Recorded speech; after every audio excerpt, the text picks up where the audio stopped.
वालेकुम। हाँ जी मिठियो, की हाल ने? ठीक हो मिठियो? साडे मुल्क दे विच जिस बंदे दे कोल कोई भी टैलेंट होवे ना, वो टैलेंट वाला बंदा कामयाब नहीं हुंदा। अगर वो अपना टैलेंट विखांदा ना, उसनूं ना ही हुकूमत सपोर्ट करदी है और ना ही उसनूं कोई इंतजामिया सपोर्ट करदी है, ना ही साडा माशरा उसनूं सपोर्ट करदा है। अगर मैं कोई टैलेंट अपना बाहर ले आवा ना, तुहानूं विखावां, तुसीं ही मेरा मजाक बनाना, क्योंकि सब तो पहले माशरा उसका मजाक बनादा।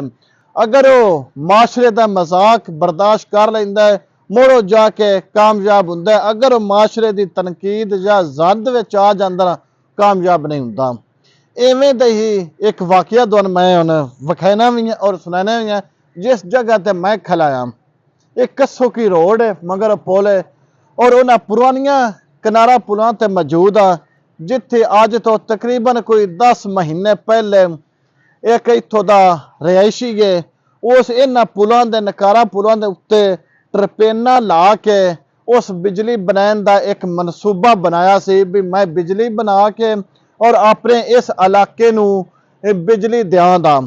और उसने बड़ा खर्चा किया, तुसीं मेरा कैमरामैन विखा सकदा, वेखो ना उस किस तरह उस नार नूं बद्धा और पानी का गुजरन का इंतजाम, उत्ते टरपेन भी शायद ये तो कुछ अरसा पहले चलती रही है, जिहड़े तुसीं स्क्रीन शॉट नाल वेंदे पे उत्ते लगे ने।